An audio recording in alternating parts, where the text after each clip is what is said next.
S ಹತ್ತನೇ ದಿನಕ್ಕೆ Iran Israel ಯುದ್ಧ ಕಾಲಿಟ್ಟಿದೆ. ಇರಾನ್ನಿಂದ ಇಸ್ರೇಲ್ ಮೇಲೆ ಪ್ರತೀಕಾರದ ದಾಳಿ ನಡೀತಾ ಇರುವಂತದ್ದು. ಇರಾನ್ ದಾಳಿಗೆ ಸ್ಮಶಾನದಂತಾಗಿದೆ ಏರ್ಪೋರ್ಟ್ಗಳು. ಇನ್ನು ಬೆನ್ ಗುರಿಯನ್ ವಿಮಾನ ನಿಲ್ದಾಣದ ಮೇಲೆ ದಾಳಿಯನ್ನ ನಡೆಸಿದ್ದಾರೆ.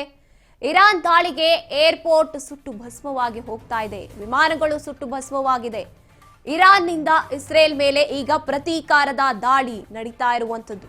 ಇರಾನ್ನ ದಾಳಿಗೆ ಏರ್ಪೋರ್ಟ್ಗಳು ಸ್ಮಶಾನದ ಪರಿಸ್ಥಿತಿಗೆ ಬಂದು ತಲುಪಿವೆ.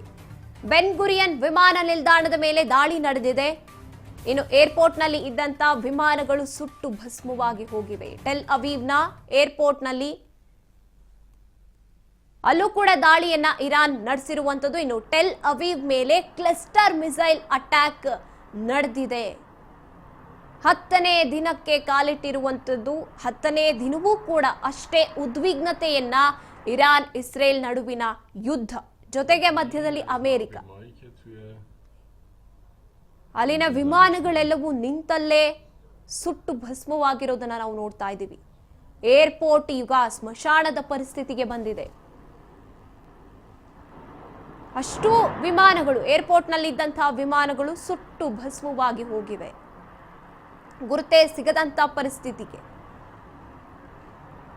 ಇವಾಗ ಇಡೀ ಏರ್ಪೋರ್ಟ್ ಒಂದು ರೀತಿಯಾಗಿ ಬೆಂಕಿ ಅಥವಾ ಹೊಗೆಯಿಂದ ತುಂಬಿಕೊಂಡಿದೆ ಅಂತಾನೆ ಹೇಳ್ಬೋದು.